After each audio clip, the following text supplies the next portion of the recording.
Hello, my internet chums. This is Dan here from Blotworks. So this is episode. I've lost count. It's probably something like episode 8 or 9 of my workshop vlogs on making or designing a new lamp from beginning to end. So this is probably about another 10 days since my last video. So you may ask yourself, what have I been doing in the meantime? And the quick answer to that is. Well, I've been playing around with these shapes. So since I got all my shapes back, and I've now got curved bits of wood, so I've worked out how to do most of the things and been making the parts. I've been really checking to see how they work, how they are, how they feel to use. And what I discovered, and this is the short answer, is that I was hoping not to have extra counterweights at the top. So here's another one.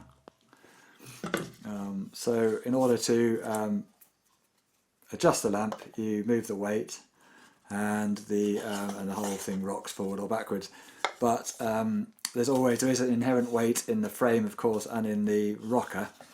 And I was hoping that would be sort of fairly trivial, and it would be overcome by the power of this much bigger, chunkier weight. But actually, the truth is, clearly the acting weight changes as you move this forward. And it works quite well in the middle or wherever the centre of gravity is, but not so much when you get to the front or back.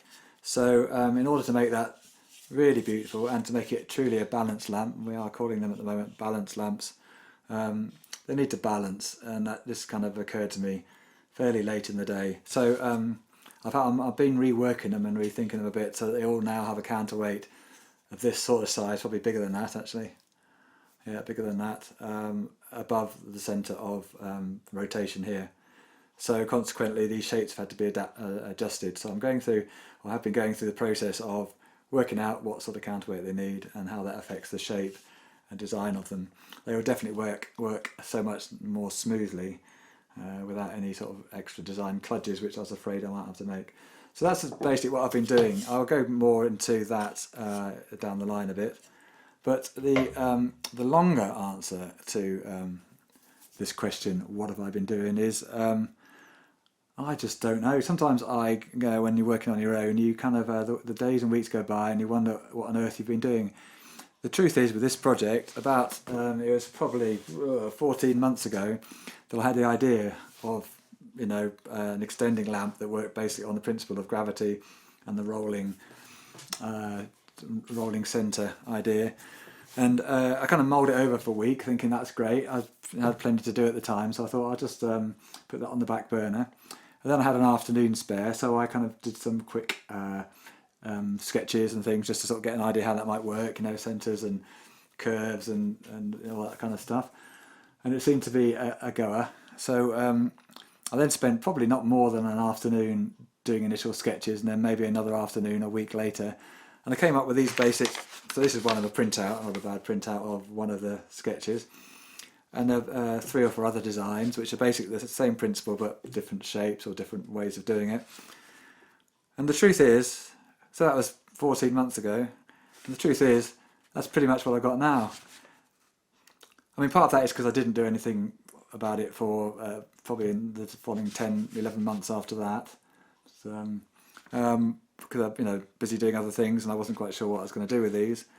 But I started on work on this, if you've been following these videos, a good 2 or 3 months ago to develop them.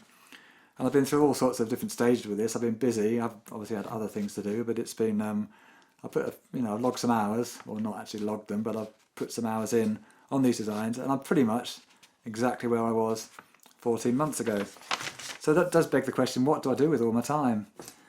Now, part of this is, I think, just because I work on my own and I have the luxury of being able to do that. If I worked in a busy professional design agency, I'll probably have to get my act together and work a lot faster. But the truth is, the nice thing about working on my own is I can take my time and give details the time they deserve or the time they need sometimes. So I thought I'd just quickly talk about that process, because especially during lockdown, because you don't get so much feedback from other people and you forget what if you forget about how the world works, you kind of just get wrapped up in your own bubble, and it just seems to be going on. You've been locked down now for 9 or 10 weeks, I think, and kind of main thing I've been doing, or one of the main things I've been doing, is working on these lamps, in the background. Sort of most days I move forward a little bit. But the way it works is, for those of you who've done sort of project management or any sort of development life cycle stuff, is it's a spiral. And when I did these first drawings, I made a lot of assumptions. So I thought I'll have a curvy bit that needs to be at least circle, part of a circle, and it needs to have a centre. I'll have something to attach the light to, which balances, and I'll probably make this bit out of metal like I've done before with past works, and I could use some sort of material, probably wood or maybe a steel or aluminium for the light, which could be round. So you kind of rough it out. And I mean, to be honest, the week after I'd done these, if I'd sort of gone from the drawing board, I could have made one of these pretty much the next week. And but it would have been a different process, because I had everything there, and all the way it works is pretty much the same. I've thought about a lot of the details since then, but the details aren't big changes. They're just, okay, so I need it to pivot. How's it going to pivot? You know, what is it going to be? Is it just a simple screw hole, or is it going to be some sort of bearing, or is it going to be, you know, shaft of some sort? You know, what sort of bulb we're going to use? Is it going to be 240 or 12 volt, or is there another way of doing it, batteries or something like that? You know, what sort of wood are we going to use? How do we finish it? So there's all these different things. When you first start, you make rough assumptions. So some sort of probably wood, rocker, metal frame, probably wood or coloured steel shade. And then you kind of go through. So I've been going through. So what I was going to say is it's a spiral process. As I happen to have a spiral here, this is one of my designs. If you don't recognise it, this is a small one which I won't be using. But so you sort of start down here somewhere, and it's kind of project management thing.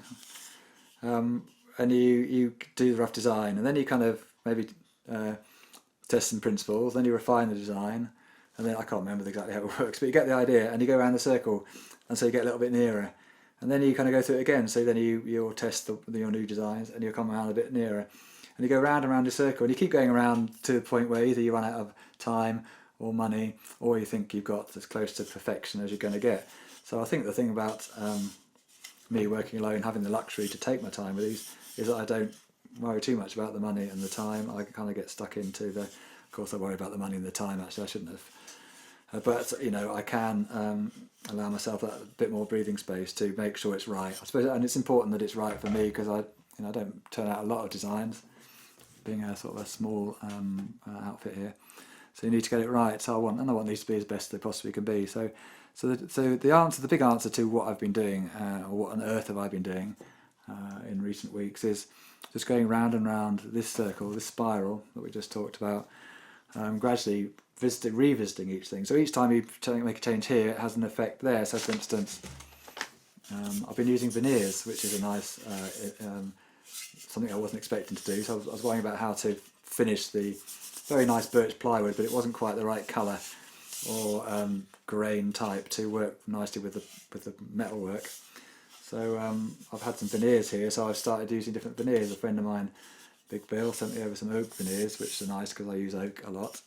But these, I'm not even sure what these are, but they're just some...